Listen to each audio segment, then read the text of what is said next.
Hello guys, good morning. हम लोगों ने कल चैप्टर जो है स्टार्ट किया था सॉलिड स्टेट।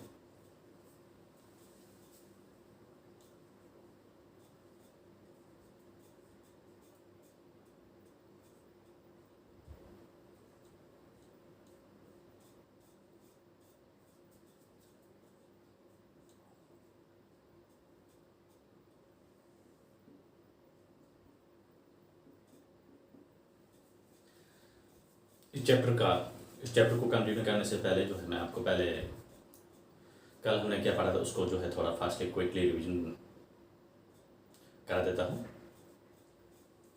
कल हमने इस चैप्टर में जो पढ़ा था क्या पढ़ा था, सॉलिड जो है सॉलिड की कैरेक्टरिस्टिक पढ़ी थी। सॉलिड जो होते हैं हाईली स्टेबल होते हैं, हीट ऑफ वेपरेशन उसकी हाई होती है, थर्मल एनर्जी उनकी हाई होती है, कंप्रेसिबिलिटी उनकी लो होती है, हाई डेंसिटी होती है, सॉलिड के पार्टिकल्स होते हैं डीलोकलाइज नहीं होते हैं, उनके पार्टिकल्स होते हैं, मेन पोजीशन जो होती है अपनी जो मेन पोजीशन के अलाउंग जो है वो वाइब्रेट करते हैं। यस। फिर हमने पढ़ा था सॉलिड का जो क्लासिफिकेशन पढ़ा था, जो कॉन्स्टिट्यूंट पार्टिकल्स होते हैं उनके अरेंजमेंट और उनके जो अरेंजमेंट होने का जो पैटर्न जो होता है प्रोसेस होता है उसके अकॉर्डिंग हमने जो सॉलिड्स को टू क्लासेस में क्लासिफाइड किया था, crystalline solid and amorphous solid. Crystalline solid में हमने क्या पढ़ा था, उसकी डेफिनेशन के फॉर्म में हमने जो पढ़ा था क्या पढ़ा था, क्रिस्टलाइन सॉलिड जो होते हैं उसमें जो कॉन्स्टिट्यूंट पार्टिकल्स होते हैं एटम्स, आयंस और मॉलिक्यूल्स, जिनको अपन सॉलिड के कॉन्स्टिट्यूंट पार्टिकल्स बोलते हैं या मैटर के जो कॉन्स्टिट्यूंट पार्टिकल्स बोलते हैं। कॉन्स्टिट्यूंट पार्टिकल्स का मीनिंग होता है ऐसे पार्टिकल्स या सब्सटेंसेस जिसके थ्रू जो क्या मैटर जो होता है कंस्ट्रक्ट होता है, बिल्ड होता है। तो यहाँ पे क्रिस्टलाइन सॉलिड में जो कॉन्स्टिट्यूंट पार्टिकल्स का अरेंजमेंट जो होता है वो रिपीटिंग पैटर्न होता है और लॉन्ग रेंज अरेंजमेंट होता है। और इसके अपोजिट जो सेकंड जो हमने पढ़ा था एमॉर्फस सॉलिड, जिनमें कॉन्स्टिट्यूंट पार्टिकल्स का जो अरेंजमेंट जो होता है short and range and non repeating pattern के फॉर्म होता है। हमने इसके कुछ एग्जांपल भी पढ़े थे। क्रिस्टलाइन सॉलिड में हमने सोडियम क्लोराइड को लेकर देखा था, इसमें बहुत सारे मेटल्स होते हैं, कॉपर है, सिल्वर है, गोल्ड है, आयरन है, ये सब इनके एग्जाम्पल हैं। कंपाउंड्स में सोडियम क्लोराइड है, पोटेशियम नाइट्रेट है, ये भी क्रिस्टलाइन सॉलिड के एग्जाम्पल है। एमॉर्फस सॉलिड्स में हमने एग्जाम्पल क्या था, ग्लास पढ़ा था, रबड़ पढ़ा था, प्लास्टिक है, ये सभी एमॉर्फस सॉलिड्स के एग्जाम्पल है।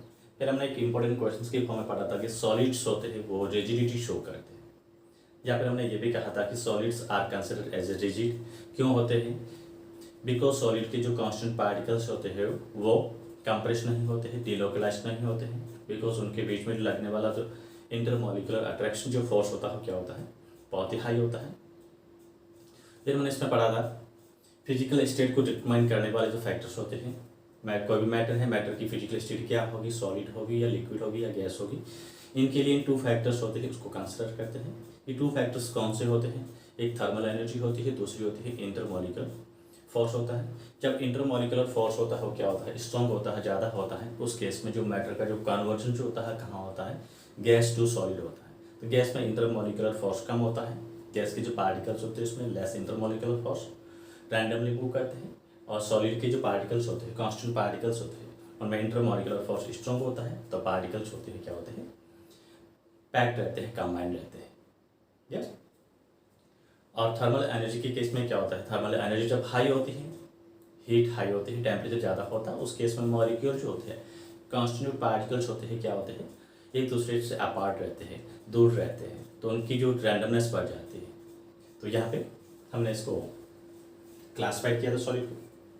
अब हम कुछ इसके इंपॉर्टेंस पॉइंट्स के फॉर्म है या फिर इसको अपन बेसिकली डिफरेंस के फॉर्म में अगर कंसिडर करें इसको, differences between crystalline solid and amorphous solids, हम इसको चाहे तो अलग अलग इसकी प्रॉपर्टीज भी स्टडी कर सकते हैं crystalline solid and amorphous solid की, और चाहे तो हम टेबलेट फॉर्म जो है टेबल के फॉर्म में भी हम इसको स्टडी कर सकते हैं। बिकॉज यहाँ पे जो कई बार क्वेश्चंस पूछा हुआ, तो मैं आपको यहाँ पे जो स्टडी कराऊंगा वो क्या करूँगा, टेबलेट फॉर्म में इसका डिफ्रेंशिएशन करेंगे, किसका, crystalline solid and amorphous solids का। Yes, so let's go, we start solid state.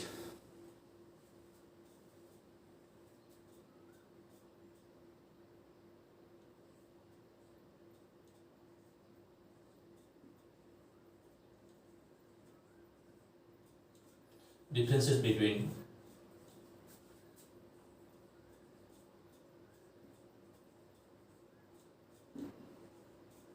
crystalline solids and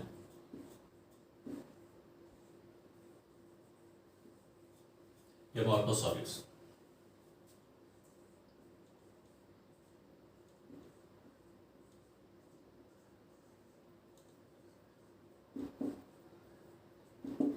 yes, crystalline solid and amorphous solids होती है, इनमें डिफरेंसेस क्या होते हैं? हम इसको 3 कॉलम बनाएंगे टेबल के फॉर्म में। मैंने बताया कि इसको हम टेबल के फॉर्म में स्टडी करेंगे ताकि जो है वो एग्जाम जो है एग्जाम की दृष्टि से जो आप लोगों के लिए लर्न करना ईजी रहे। फर्स्ट अपन एक साइड लिखते हैं, प्रॉपर्टीज लिखते हैं, या नेचर अपन बताएंगे।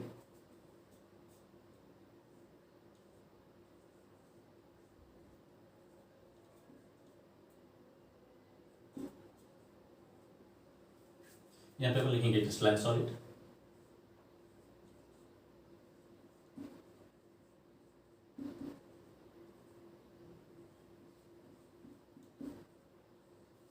and amorphous solid.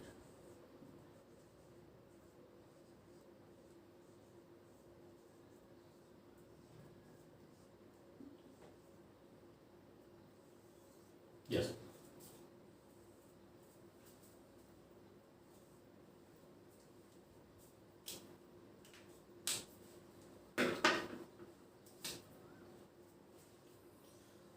Properties first में हम कंसिडर करते हैं अरेंजमेंट ऑफ कॉन्स्टिट्यूटेड पार्टिकल्स, या सिंपली मैं कह सकता हूँ अरेंजमेंट के फॉर्म में भी कंसिडर कर सकता हूँ। इनके जो पार्टिकल्स, इनका अरेंजमेंट कैसे होता है। Crystalline solid and amorphous solid जो थे, इनके जो कॉन्स्टिट्यूटेड पार्टिकल्स होते हैं उनका अरेंजमेंट कैसे होता है, इसको मैं पहले ही डेफिनेशन के फॉर्म में बता चुका हूँ, एक्सप्लेनेशन कर चुका हूँ। अब इसको शॉर्टली फॉर्म में लिखते हैं। तो फर्स्ट इसका जो पॉइंट है प्रॉपर्टीज के ऊपर कंसिडर करते हैं, क्या करते हैं, arrangement of constitute particles.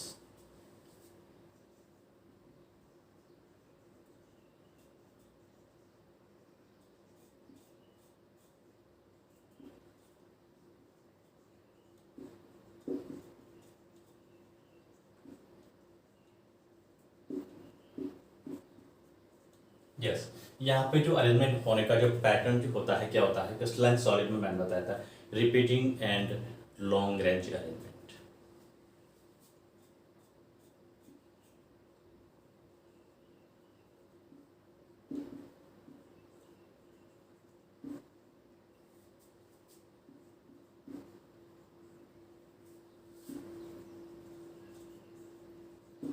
Yes, crystalline solid में जो कॉन्स्टिट्यूटेड पार्टिकल्स होते हैं उनका arrangement repeating and long range होता है।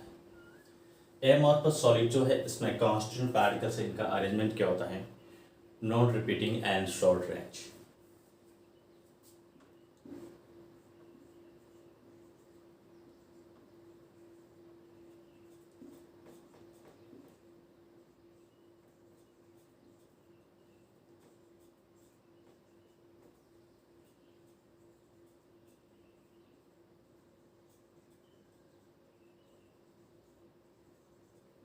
Yes, this is first point. Arrangement of constituent particles in gaseous solid, repeating and long range pattern होता है, and amorphous solids non-repeating and short range arrangement. Second difference, melting point. MP means melting point. So melting point of crystalline solid. Crystalline solid have sharp melting point.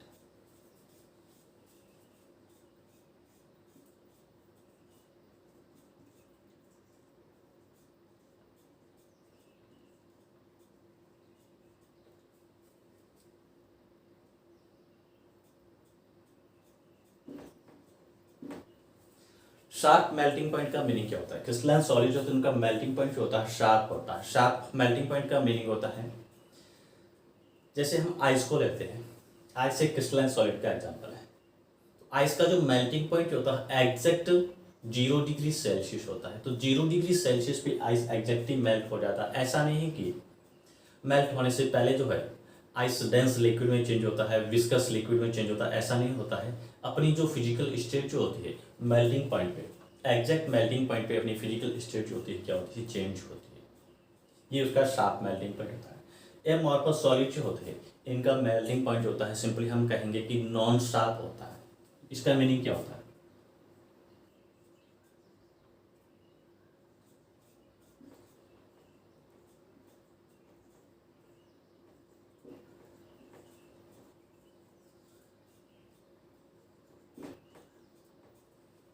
Non stop melting point का meaning क्या होता है? अब देखिए amorphous solids में कल मैंने आपको एग्जांपल बताया था ग्लास के बारे में। यस, ग्लास एमॉर्फस सॉलिड के फॉर्म में कंसिडर करते हैं। इसका मेल्टिंग पॉइंट नॉन शार्प होता है। नॉन शार्प का मीनिंग होता है अगर हम ग्लास को क्या करते हैं, टेम्परेचर देते हैं, हीट देते हैं, उस केस में ग्लास जो होता है सडनली का मीनिंग होता है एक फिक्स्ड टेम्परेचर पे डायरेक्टली सॉलिड से लिक्विड में चेंज नहीं होता है। सबसे फर्स्ट ग्लास होता है सॉफ्ट होता है, जब हम हीट करते हैं उस केस में ग्लास होता है क्या होता है, सॉफ्ट होता है। और ज़्यादा हीट करते हैं तो उसकी सॉफ्ट होने की जो रेट होती है या इंक्रीज हो जाती है। दैट मीन्स वो ग्लास होता है रबर लाइक डेंस विस्कस हो जाता है। फिर वो क्या होता है, और ज़्यादा हीट करते हैं तो ग्लास होता है क्या होता है, लिक्विड में चेंज होता है, मेल्ट होता है। इस टाइप का जो मेल्टिंग पॉइंट होता है उसको बोलते हैं नॉन साफ इरेगुलर मेल्टिंग पॉइंट। और एमॉर्फस सॉलिड्स होते हैं उनका मेल्टिंग पॉइंट जो होता है वो नॉन साफ होता है, इरेगुलर होता है। दैट मीन्स वो डायरेक्टली एक ही पॉइंट पे एक ही टेम्परेचर पे अपनी फिजिकल स्टेट्स को चेंज नहीं करता है। पहले क्या होता है, जो भी रेंज होती है पहले सॉफ्ट होता है, फिर और ज़्यादा सॉफ्ट होता है, फिर विस्कस लिक्विड की फॉर्म में चेंज होता है। After then that convert into liquid, that is they change their physical state solid to liquid. So this kind such types of melting point is known as non-sharp melting point, and crystalline solids have sharp melting point. Sharp melting point, that is crystalline solids are melt at particular exact temperature. Such kinds of melting point is known as sharp range, sharp melting point.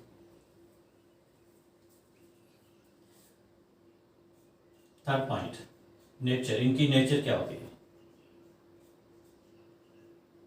Crystalline solid and amorphous solid होती है nature, या फिर simple हम कह सकते हैं isotropic या anisotropic. So crystalline solids are anisotropic in nature.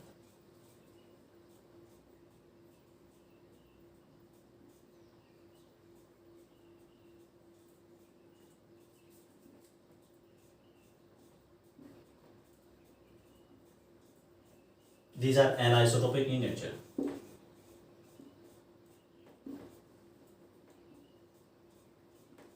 These are show isotropic in nature.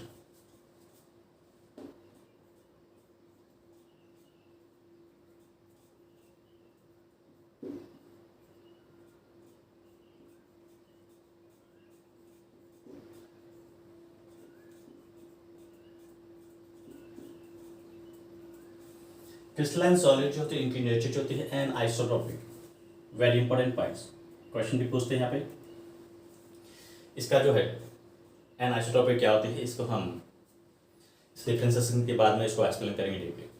Yes, crystalline solids होते हैं एन आइसोट्रोपिक नेचर के होते हैं, एंड एमॉर्फस सॉलिड्स होते हैं आइसोट्रोपिक नेचर के होते हैं। Fourth point,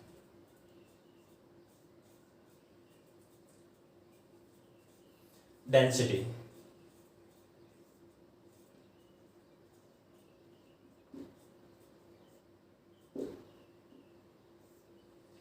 Crystalline solids have high densities and amorphous solids have less density as compared to crystalline solids.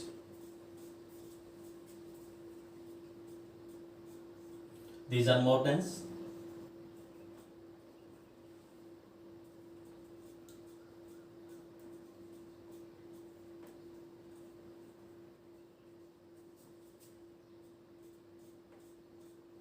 तो इनकी डेंसिटीज होती है क्या होती है, लेस होती है।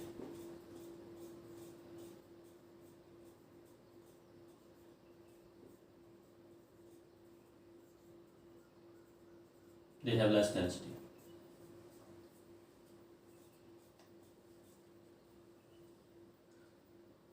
इनके हम एग्जांपल्स के फॉर्म में कंसिडर करें। यूजुअली हमें क्वेश्चन जो पूछते हैं वो क्या पढ़ते हैं, 2 मार्क्स के फॉर्म में क्वेश्चन पूछते हैं, तो यहाँ पे 4-5 जो डिफरेंसेस होते हैं वो सफिशिएंट होते हैं, काफ़ी होते हैं। फिफ्थ में हम एग्जांपल कंसिडर कर सकते हैं। क्रिस्टलाइन सॉलिड्स के जो एग्जांपल्स होते हैं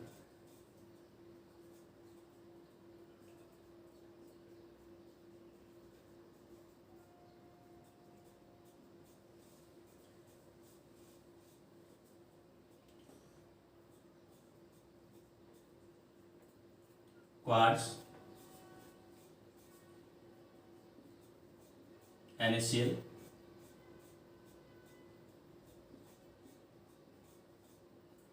KNO3, ये सभी कंपाउंड्स के फॉर्म होते हैं। मेटल किस फॉर्म है? Copper, gold, iron etcetera. Basically अपन कह सकते हैं मोस्टली जो मेटल्स होते हैं क्या होते हैं, क्रिस्टलाइन फॉर्म में होते हैं। एमॉर्फस सॉलिड्स के एग्जांपल के फॉर्म में कंसीडर हम करें तो क्या करेंगे?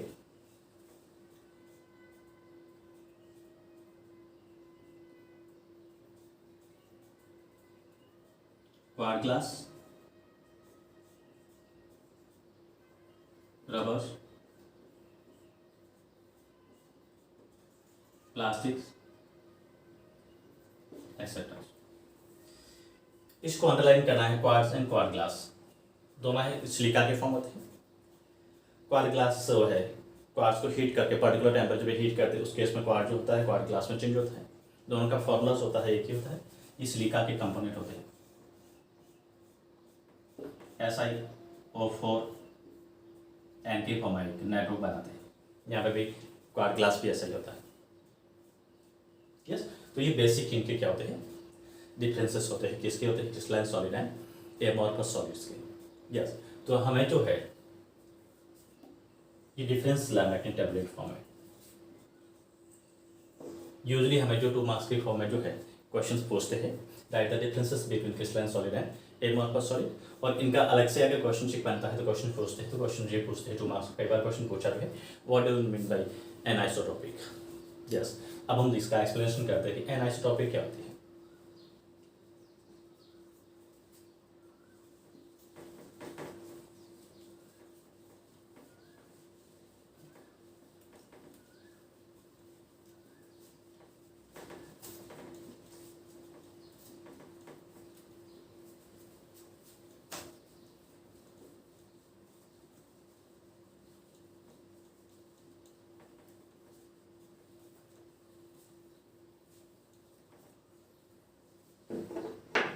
What is anisotropic? What do you mean by anisotropic nature?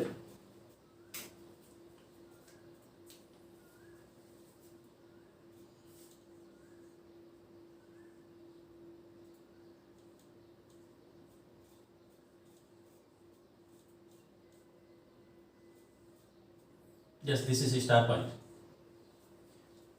एक बार और ध्यान रखिए, जहाँ पे भी मैं स्टार पॉइंट कर रहा हूँ या इंपॉर्टेंट लिखा हुआ दैट मीन्स वहाँ से क्वेश्चन जो आने की प्रोबेबिलिटीज है, क्वेश्चन बनने की प्रोबेबिलिटी, क्वेश्चन तो बनता ही है बट क्वेश्चन जो उस टॉपिक से रिलेटेड जो है क्वेश्चन बनने की प्रोबेबिलिटी होती है या आने की प्रोबेबिलिटी जो होती है हाई होती है, स्ट्रॉन्ग होती है।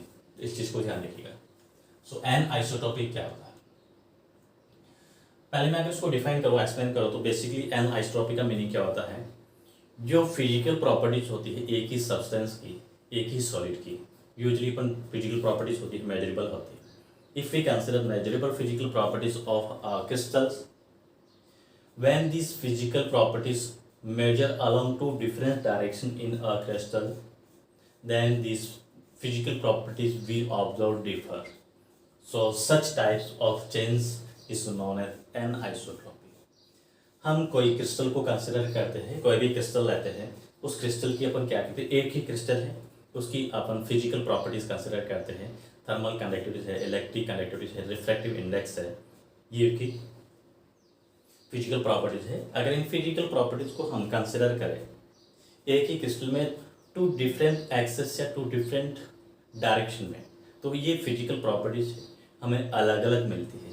ऐसा क्यों होता है, इसका रीजन क्या होता है, उसको अपन एक्सप्लेन करके देखेंगे। तो पहले तो हम इसको समझते हैं कि आइसोट्रॉपी में फिजिकल प्रॉपर्टी डिफर होने का रीजन क्या होता है, कारण क्या होता है, क्यों फिजिकल प्रॉपर्टीज अलग होती है, डिफरेंस होती है। यस, हम इसका एक्सप्लेनेशन करने के लिए क्रिस्टलाइन सॉलिड जो है सोडियम क्लोराइड को अपने कंसिडर कर सकते हैं, बिकॉज मैंने सोडियम क्लोराइड को एक बेसिक एग्जांपल के फॉर्म में, एक आइडियल एग्जांपल जो है किसका है, क्रिस्टलाइन सॉलिड का, उसके फॉर्म में मैंने कंसिडर किया था। तो हम यहाँ पे भी सोडियम क्लोराइड को है वो कंसिडर कर सकते हैं किस फॉर्म में, एन आइसोटोपिक नेचर को एक्सप्लेन करने के लिए। या फिर सिंपली हम ए बी टाइप्स का एक कोई भी जो है इमेजिनरी क्रिस्टलाइन सॉलिड ले सकते हैं। So we consider a b types solids. या क्रिस्टलाइज्ड सॉलिड या सोडियम क्लोराइड को भी कंसिडर कर सकते हैं, कुछ भी ले सकते हैं। Consider the example of sodium chloride, ideal example, तो मैं इसको ही लेता हूँ।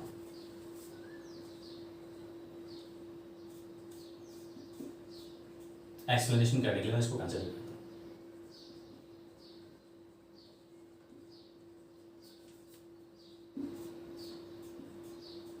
NaCl sodium chloride common salt है, इसको कॉमन सॉल्ट, टेबल सॉल्ट भी बोलते हैं। Common salt, table salt, rock salt. CBSE में क्वेश्चन कई बार पूछा, what is the formula of common salt, common salt क्या होता है, या फिर इसका ये भी क्वेश्चन पूछा हुआ, what are coordination number of the common salt. आगे पर पढ़ेंगे कोऑर्डिनेशन में क्या होता है। If we study about the sodium chlorides, axes differentiation में इसकी हम क्या करते हैं, स्टडी करते हैं सोडियम क्लोराइड की along two directions, two different direction, या क्रिस्टल ऑफ सोडियम क्लोराइड को कंसीडर करते हैं।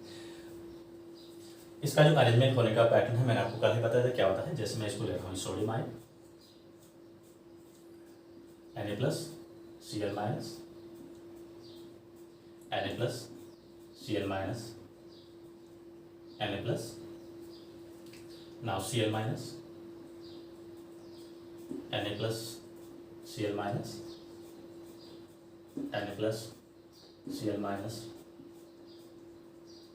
Na plus Cl minus, plus minus plus minus plus minus. yes, so this is a crystal of sodium chloride। ये sodium chloride की crystal है। एक हमने sodium chloride का क्या लिया है, क्रिस्टल लिया है, इसमें सोडियम क्लोराइड हमने पढ़ा कि क्रिस्टलाइज्ड सॉलिड जो होते हैं उसका अरेंजमेंट होने का जो पैटर्न होता है, रिपीटिंग पैटर्न होता है एंड लॉन्ग रेंज अरेंजमेंट होता है। यस, तो सोडियम क्लोराइड इस टाइप से रिपीट करता है और लॉन्ग रेंज तक रिपीट करता रहता है। तो ये due to this reason this is crystallized solid. Yes, if we study the measurable physical properties such as electric conductivities, thermal conductivities, reflective index, yes, in same crystal ये measurable physical properties होती है। conductivities है, conductivities में अपन electric conductivity कह सकते हैं, magnetic properties के form में कंसिडर कर सकते हैं, reflective index उसको भी कंसिडर कर सकते हैं, yes, and मैकेनिकल स्ट्रेंथ ये भी इसकी फिजिकल प्रॉपर्टीज होती है। इसके हम टू डिफरेंट एक्सेस के अलॉन्ग अगर हम स्टडी करें तो ये मेजरेबल प्रॉपर्टीज होती है, हमें क्या मिलती है, डिफर मिलती है, अलग अलग मिलती है। इसका रीजन क्या होता है डिफर मिलने का, उसके बारे में हम देखते हैं। ये डिफर मिलने की जो प्रॉपर्टीज होती है इसको हम बोलते हैं anisotropic property, anisotropic nature. First case पर मैं क्या कंसिडर करता हूँ, if we study along this axes, मैंने एक लाइन ड्रॉ कर दी है। ये जो मेजरेबल फिजिकल प्रॉपर्टीज है, इस मेजरेबल फिजिकल प्रॉपर्टीज को अपन क्या करते हैं, एक वर्टिकल जो मैंने लाइन ड्रॉ कर दी है रेड, इस रो के अलॉन्ग अगर हम स्टडी करें, इसका मैं लेबल कर देता हूँ A, this is A dash, and second जो है पॉइंट पर मैं कंसिडर करता हूँ इस एक्सेस को। एक तो मैं इसकी स्टडी यहाँ से कर रहा हूँ और सेकंड केस में मैं इसकी स्टडी यहाँ से कर रहा हूँ। इसको मैंने ड्रॉ कर दिया है पॉइंट बी और बी डैश। ये एक ही क्रिस्टल है, सेम क्रिस्टल है।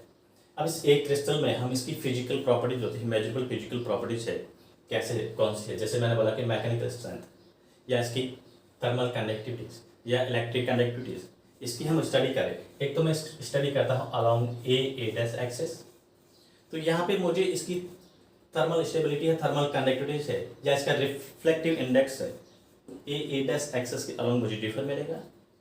एंड सेकेंड केस में इसी क्रिस्टल में हम इसकी रिफ्लेक्टिव इंडेक्स की स्टडी करें, रिफ्लेक्टिव इंडेक्स को मैं जानना चाहूँ कौन सी डायरेक्शन में, अलॉन्ग ए डैश डायरेक्शन, तो इस केस में मुझे इसका रिफ्लेक्टिव इंडेक्स, यहाँ से इधर मैं रिफ्लेक्टिव इंडेक्स की स्टडी करूँ तो मुझे अलग मिलेगा, और यहाँ से मैं ए डैश के अलॉन्ग में स्टडी करूँ तो मुझे रिफ्लेक्टिव इंडेक्स है वो डिफर मिलेगा, अलग मिलेगा। क्या रीजन है इसका, ऐसा क्यों होता है? यस, हम यहाँ पे क्या ऑब्जर्व कर रहे हैं, क्या देख रहे हैं? यस, बहुत ही सिंपल बात, यहाँ पे हमें ए और ए डैश के अलोंग हमें इनके जो पार्टिकल्स मिले हैं, क्या मिले हैं, सोडियम क्लोराइड, अलग अलग टाइप्स के पार्टिकल्स मिल रहे हैं। इस एक्सेस के अलोंग हम स्टडी करें,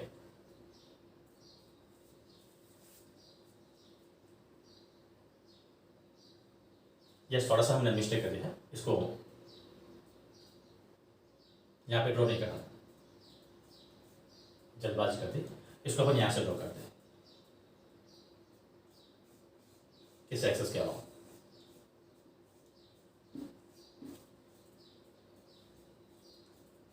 B and b dash, yes, two different axes यहाँ पे कर सकते थे, लेकिन यहाँ पे जो है अगर मैं इसको इस पैटर्न में अरेंज करता तो मुझे यहाँ पे सोडियम क्लोराइड ऐसे नहीं करना था, ये सोडियम सोडियम सोडियम फिर chlorine chlorine chloride chloride chloride sodium sodium, इस फॉर्म में रो में अरेंज करता, लेकिन मैंने अल्टरनेट फॉर्म में इसको अरेंज किया है, तो हम डायगोनली जो है रिलेशन ये इसको लेते हैं।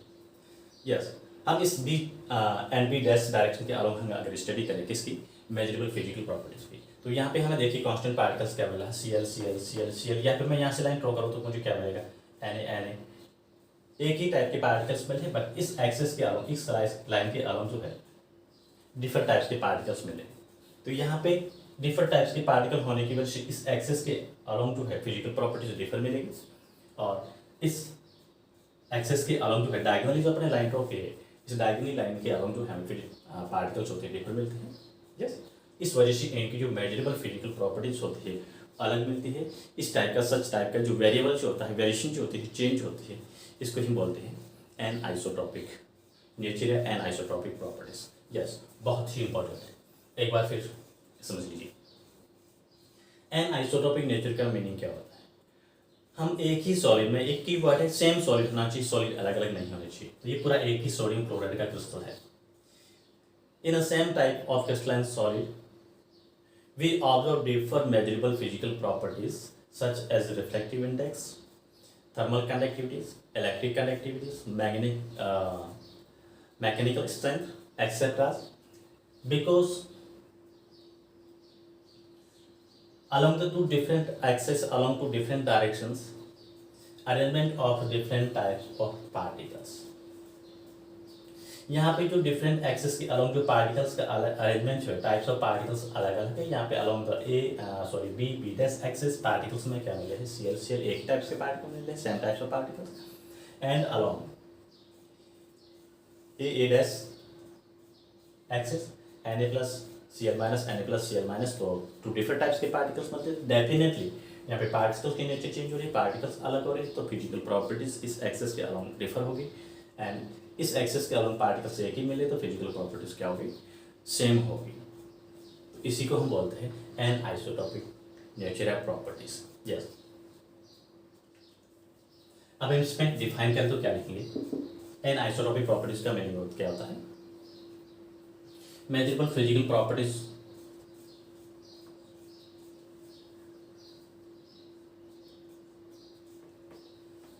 चलो इसका जो है खत्म हो गया, मैं इसको चेंज करता हूँ, इसे लिखते हैं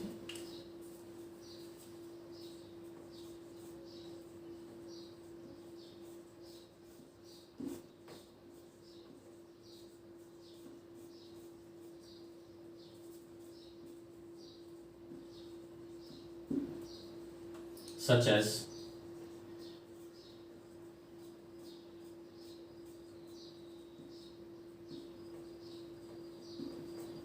reflective index, electric conductivities,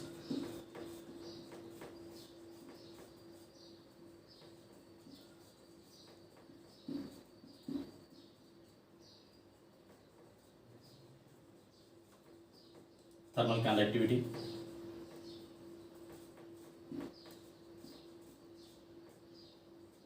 mechanical strength,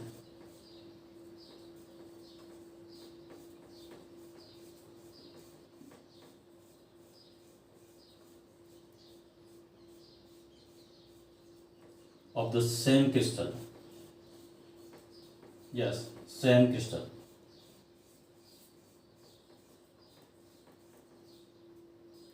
Yeah, crystalline solid.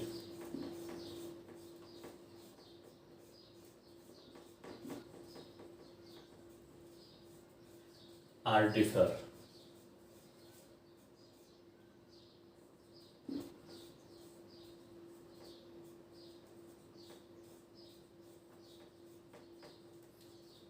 along two different directions.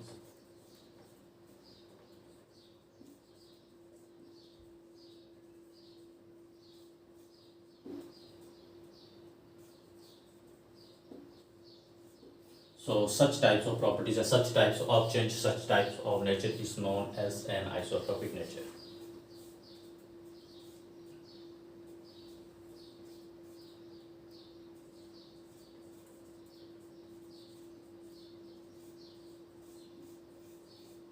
Nature property, इस टाइप की जो प्रॉपर्टीज होती है, वेरिएशंस होती हैं,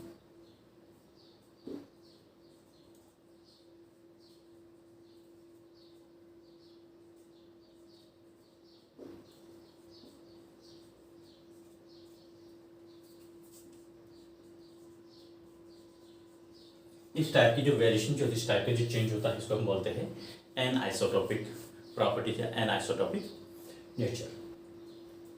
यस, एन आइसोट्रोपिक नेचर क्या होती है?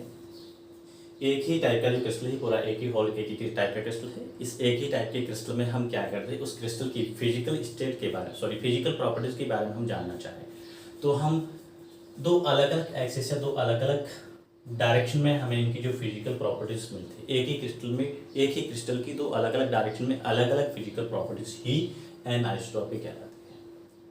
क्रिस्टल एक है बट उनमें जो फिजिकल प्रॉपर्टीज अगर हम मेजर करें, स्टडी करें along two different axes, along two different directions, ये हमें क्या मिलती है, अलग अलग मिलती है. ऐसा क्यों होता है? This is because when we draw the line along a dash axes, in this row, in this axes, in this rows, two different types of particles are arise, Na plus Cl minus, Na plus Cl minus, and when we draw the lines along B dash axis, we observe all particles are identical. यहाँ पे हमें सभी particles कैसे मिलते हैं? Identical मिलते हैं. जैसे Cl minus Cl minus, या फिर अपन यहाँ से ड्रॉ करें Na plus सभी एक ही टाइप्स की पार्टिकल्स में इस लाइन में.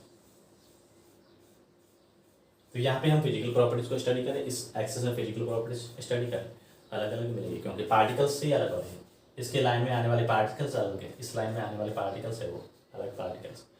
तो यहाँ पे फिजिकल प्रॉपर्टीज में क्या होता है, चेंज होता है. इसी वजह से ये जो क्रिस्टलाइन सॉलिड्स होते हैं कैसे होते हैं, एन आइसोट्रोपिक होते हैं. बट एमॉर्फस सॉलिड्स होते हैं वो इस टाइप की कोई प्रॉपर्टी शो नहीं करते. यस,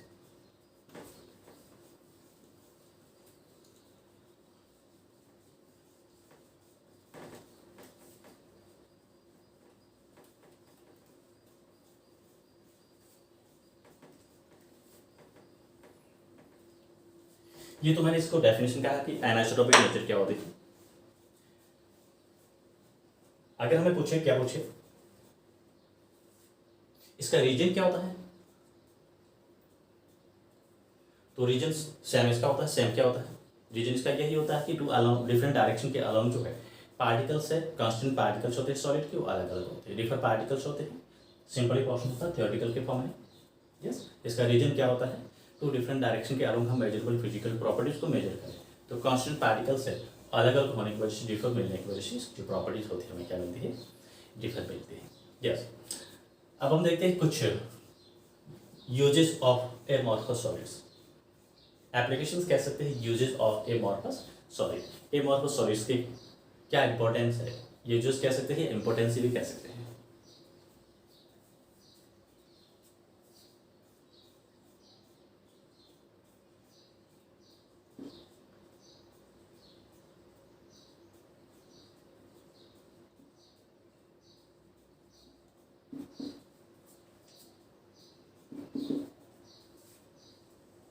बाकी कोई यूजेस लिखाने की जरूरत नहीं. एमॉर्फस सॉलिड का आपके माइंड में आइडियल एग्जांपल रबर को याद रखना है, ग्लास को याद रखना है. रबर और ग्लास होते हैं, प्लास्टिक है, रबर है, ग्लास है. एमॉर्फस सॉलिड के एग्जांपल है. तो हमें पूछे कि अगर रबर की यूज़ क्या है, तो सिंपल हम बहुत सारे इसके यूजेस बता सकते हैं.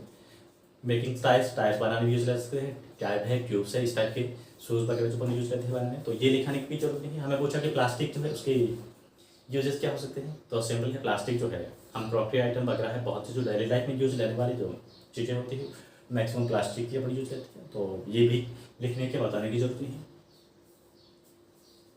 ग्लास होते हैं, कांच जो होता है जिसको बोलते हैं, तो ग्लास को भी बताने की जरूरत नहीं कि उसका ग्लास का यूज़ क्या है, जो बस आपको एग्जाम्पल लाने का है। प्लास्टिक, ग्लास और रबर जो है आइडियल एग्जाम्पल्स है किसके, एमॉर्फस सॉलिड्स के। अब इम्पोर्टेंट एक पॉइंट, वेरी इंपॉर्टेंट, नोट के फॉर्म में कंसिडर करिए इंपॉर्टेंट पॉइंट्स। कई बार क्वेश्चन पूछा हुआ है बोर्ड में। देखिए मैंने आपको पहले ही बताया था और वापस मैं यही रिवाइज कर रहा हूँ, जो मैं आपको इम्पोर्टेंट लिखा रहा हूँ या जो क्वेश्चन लिखा रहा हूँ, ये सभी क्वेश्चन जो है बोर्ड में आ चुके हैं और अभी वापस मैं चैलेंज कर रहा हूँ आप सभी को कि इन क्वेश्चंस के अलावा जो मैं क्वेश्चंस लिखा हूँ उनके अलावा आपको आपका जो बोर्ड एग्जाम होगा 12th का, उसमें इनके बाहर कुछ भी नहीं आएंगे। मैं टॉपिक्स नहीं कह रहा हूँ, जो मैं क्वेश्चंस लिखाऊंगा उन क्वेश्चंस के बाहर कुछ भी आपको नहीं मिलेगा। यस, तो यहाँ पे हम एमॉर्फस सॉलिड में हम कंसिडर करते हैं एमॉर्फस सिलिका जो है, इसका अपन यूज लेते हैं, किस में लेते हैं, in the photovoltaic cell, that means photon energy को इलेक्ट्रिकल एनर्जी में कन्वर्ट करने के लिए यूज लेते हैं। क्वेश्चन कई बार पूछा हुआ, which amorphous solids are use in the photovoltaic cell, तो एमॉर्फस सिलिका बहुत ही इंपॉर्टेंट है।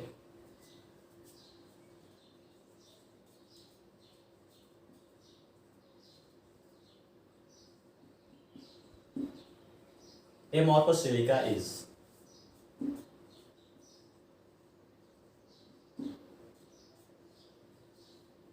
used in the photovoltaic cell, yeah, making a photovoltaic cell.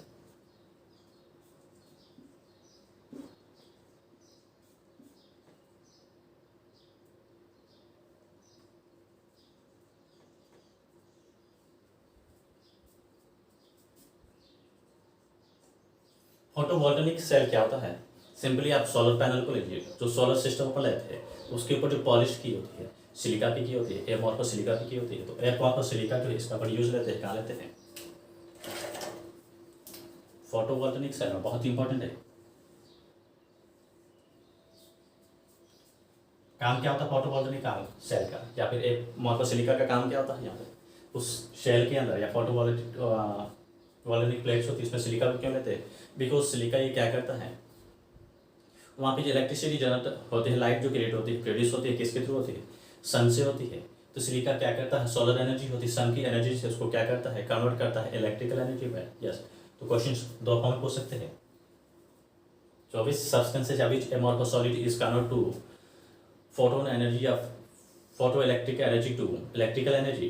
Photon energy को इलेक्ट्रिकल एनर्जी में कन्वर्ट करने के लिए हम किसको यूज लेते हैं, एमॉर्फस सिलिका को, या फिर use of amorphous silica important use जो है फोटोवोल्टेनिक सेल, या फिर सिंपली आपको कहा होगा कि फोटोवोल्टेनिक सेल किसका बना है, किसी भी फॉर्म में घुमा फिरा के क्वेश्चन जो है पूछ सकते हैं, बट आंसर एक ही है। यस, तो एमॉर्फस सिलिका क्या करता है, एमॉर्फस सिलिका या इट इज चेंज कर सकते हैं, कन्वर्ट कर सकते हैं,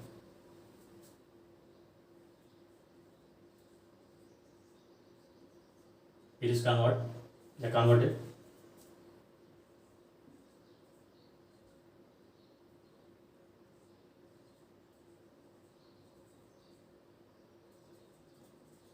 photon energy to light energy, यानी से लाइट प्रोड्यूस करते हैं, सॉरी लाइट की जगह मैं इलेक्ट्रिकल एनर्जी लूँगा,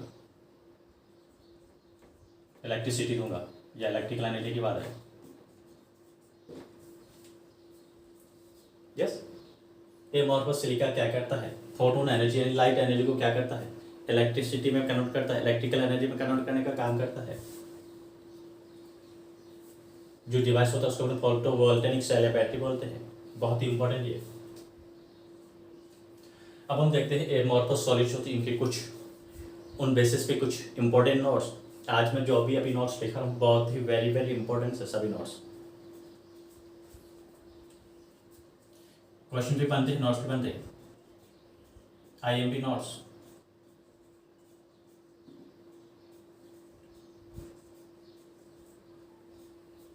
एमॉर्फस सॉलिड आइडियल एग्जांपल मैंने बोला कि ग्लास।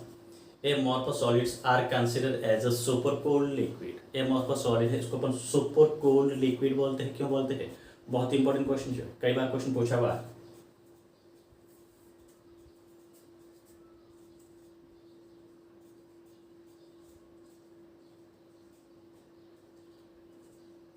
एमोर्फस सॉलिड, आप सिलिका लिखोगे इसमें, क्या भी सीधा ही पूछते हैं why silica is considered as a super cold liquid. Silica जो है इसको अपन सुपर कोल्ड लिक्विड क्यों बोलते हैं, क्यों कंसिडर करते हैं?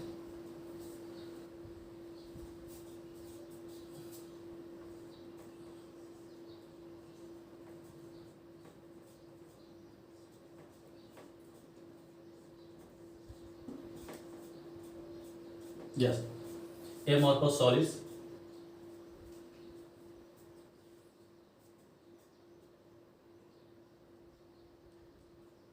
सॉरी यहाँ पे करेक्शन थोड़ा करना पड़ेगा। एमोर्फस सॉलिड्स आर कंसीडर में लिखा नहीं, एमोर्फस सॉलिड्स आर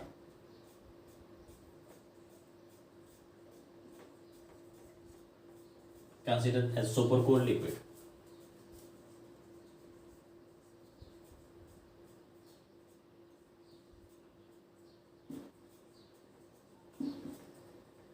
Yes, पीछे मैं लिख सकता हूँ वाई, क्वेश्चन के ऊपर में याद रखिएगा।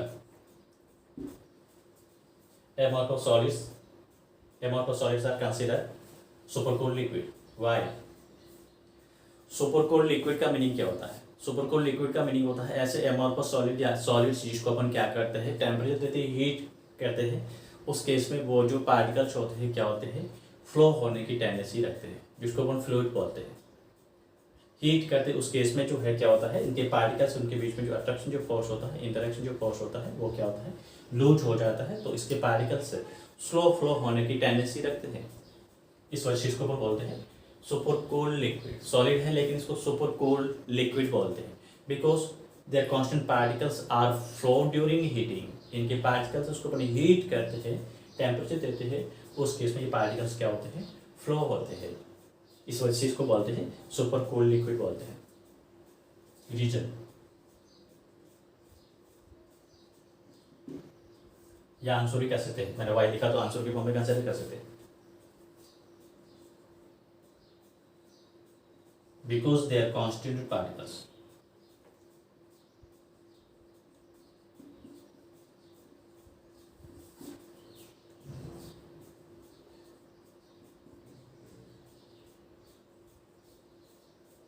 Are having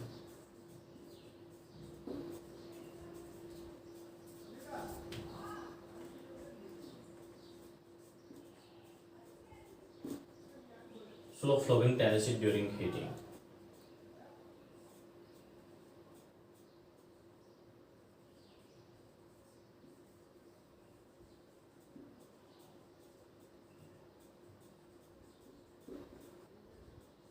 यस, इनके कांस्टेंट पार्टिकल्स इनको बट हीट करते तो उस केस में क्या होते हैं, स्लोली फ्लो होते हैं। इस वजह से इसको अपन बोलते हैं सुपर कोल्ड लिक्विड बोलते हैं। बहुत ही इंपॉर्टेंट क्वेश्चन है, डायरेक्टली पूछते हैं why glass is considered as a super cold liquid, या फिर सिंपली एमोर्फस सॉलिड। ध्यान रखिए सुपर कोल्ड लिक्विड जो है किसका एग्जांपल है, एमोर्फस सॉलिड्स का एग्जांपल है। एमोर्फस सॉलिड्स होते हैं वो सुपर कोल्ड लिक्विड के नाम से जाने जाते हैं, या क्यों कहलाते हैं, बिकॉज उनके कांस्टेंट पार्टिकल्स इसको अपन हीट करते हैं। उस हीट के ड्यूरिंग जो पार्टिकल्स होते हैं क्या होते हैं, इस टाइप के लिक्विड्स होते हैं, वो क्या होते हैं, फ्लो होते हैं। और इसका ग्लास में एग्जांपल पता है, ग्लास को अपन हीट करते हैं तो सॉफ्ट होता है, उसके बाद में इसके पार्टिकल्स है वो फ्लो होते हैं। Second notes,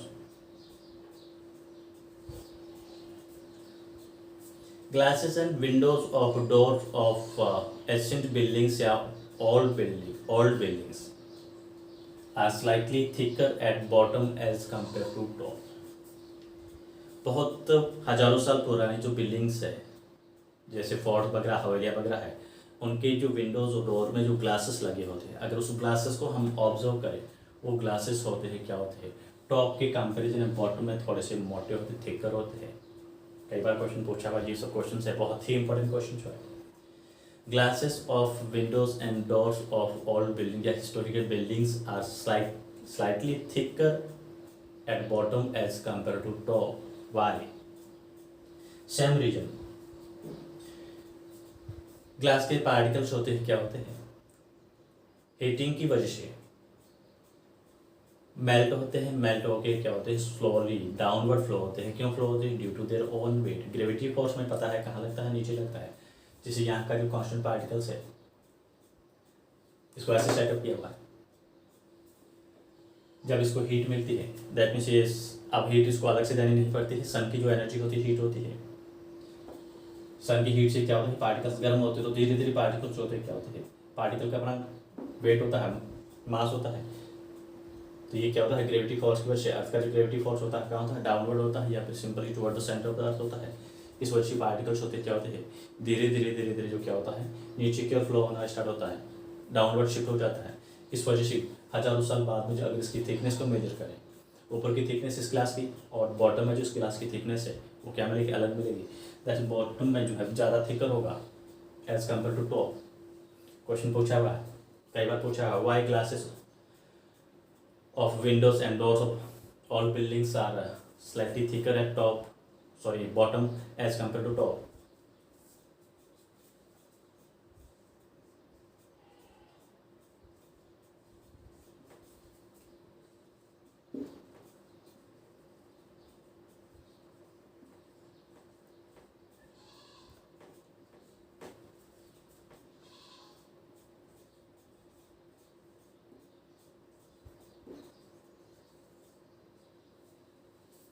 Are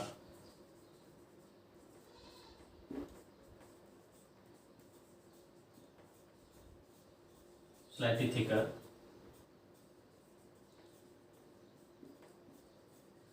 at bottom as compared to top.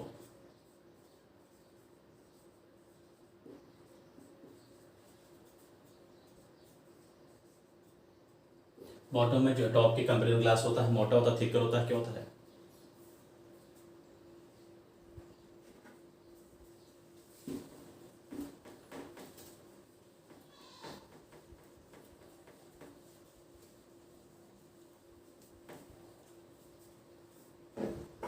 जैसे इसका रीजन क्या होगा,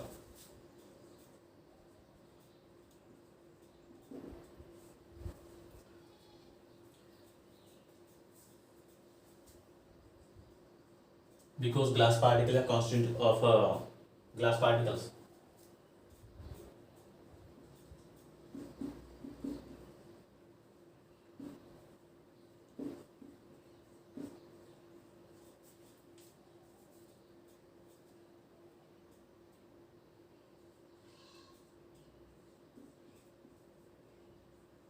Slowly shift downward.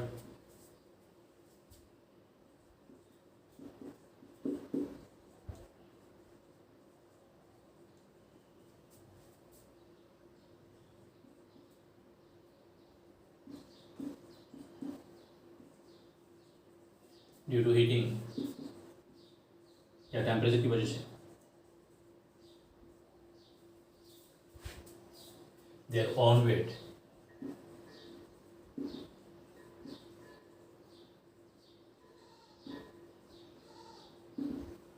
Yes, glass के पार्टिकल्स धीरे धीरे जैसे गर्म होता है ग्लास, दिन में जो टेम्परेचर ज़्यादा होता है, गर्मी में टेम्परेचर ज़्यादा होता है, सर्दी में टेम्परेचर कम होता है, तो टेम्परेचर को हीट को एब्जॉर्ब करके क्या करता है, ये धीरे धीरे पार्टिकल्स होते हैं, ग्लास के पार्टिकल्स होते हैं, ये मॉल्ट होते हैं। तो मॉल्ट होते हुए क्या होता है, स्लोली स्लोली डाउनवर्ड शिफ्ट होता है। तो डाउनवर्ड शिफ्ट होने की वजह से डाउनवर्ड क्यों आता है, साइड में क्यों नहीं जाता है, क्योंकि ग्रेविटी फोर्स की जो है डायरेक्शन जो होती है डाउनवर्ड होती है, toward the centre of earth होती है। यही रीजन होते हैं, पार्टिकल्स होता है, क्या होता है, धीरे धीरे हजारों साल बाद में जो है वो क्या होता है, बॉटम की ओर शिफ्ट हो जाते हैं, यानी टॉप के कंपेरिजन बॉटम में वो पार्टिकल्स ज़्यादा स्टोरेज हो जाते हैं, कैरिंग उनकी ज़्यादा हो जाती है। तो इस वजह से ग्लासेस होते हैं स्लाइटली क्या होते हैं, थिकर होते हैं टॉप के कंपेरिजन में बॉटम में। थर्ड नोट्स,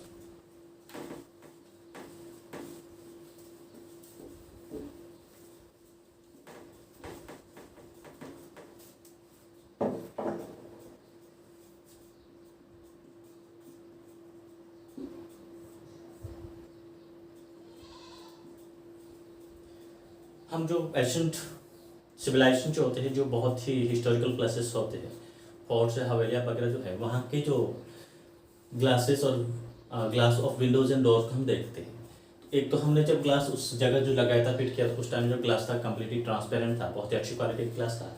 लेकिन हज़ारों साल बाद में उस ग्लास को हम ऑब्जर्व करते तो वो ग्लास कैसा दिखता है हमें? मिल्की दिखता है, धुंधला सा दिखता है, उसका कलर जो होता है दूधिया हो जाता है। मिल्क कैसा होता है वैसा हो जाता है, कम्प्लीटली ट्रांसपेरेंट वो नहीं रहता है। इसका रीज़न क्या होता है? यहाँ पे भी क्वेश्चन छोड़े, glasses of ancient civilizations are appear milky white.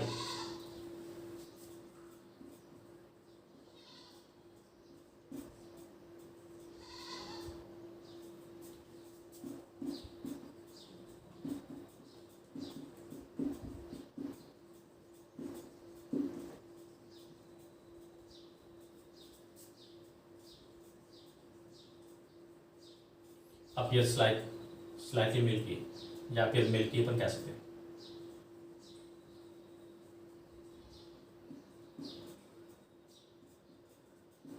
Y ये एशियन सिविलाइज जो होते हैं इनके ग्लासेस होते हैं क्या होते हैं? मिल्की होते हैं, धुंधले होते हैं। क्यों होते हैं? आंसर इसका वन वर्ड में लिखना है।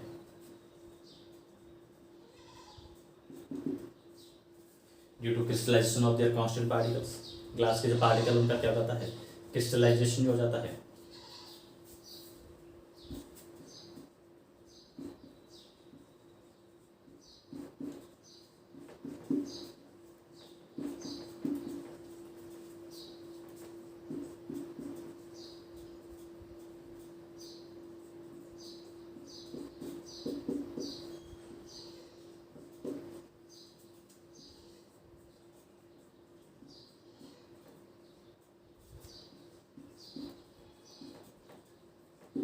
यस, ग्लास के कांस्टेंट पार्टिकल्स होते हैं उनका क्या होता है?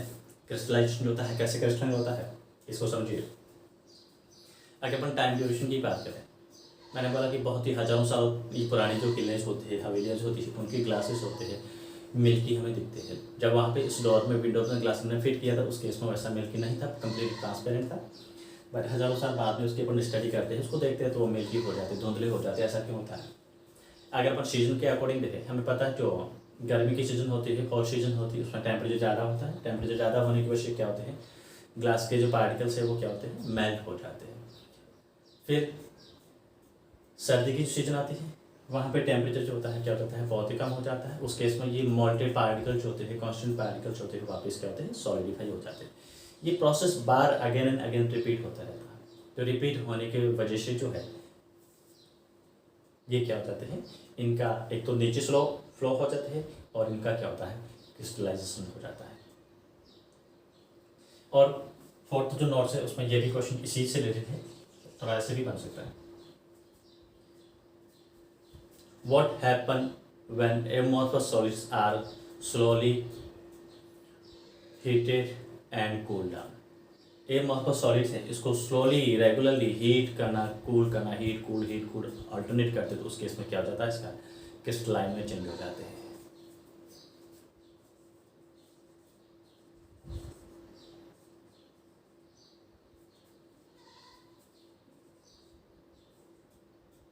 amorphous solids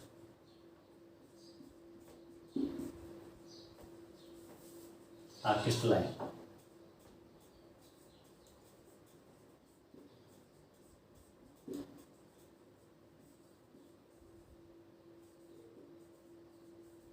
during slowly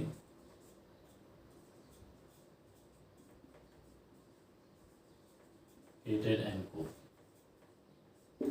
slowly heat करते हैं और फिर ठंडा करते हैं, तो हीट और ठंडा करते हैं तो उस केस में क्या होता है? धीरे धीरे करना है, एक साथ बार नहीं करना है, तो उसका वो क्या होता है? क्रिस्टलाइन हो जाते हैं। यस, ये हमने जो आज 4 पॉइंट्स इंपॉर्टेंट नोट लेके हैं, यहाँ से किसी न किसी फॉर्म में आपको जो है बोर्ड एग्जाम में क्वेश्चन जो है यूजुअली पूछा जाता है, तो बहुत ही इंपॉर्टेंट है। बोर्ड एग्जाम के अलावा जो है आपके जो लोकल स्कूल लेवल के जो एग्जाम्स होते हैं, मिड टर्म वगैरह जो भी एग्जाम्स होते हैं, उनमें यहाँ से तो 100% डेफिनेटली आपको क्वेश्चन जो है पूछे जाएंगे। यस, तो आज हम इतना ही पढ़ते हैं। Thank you for watching my video.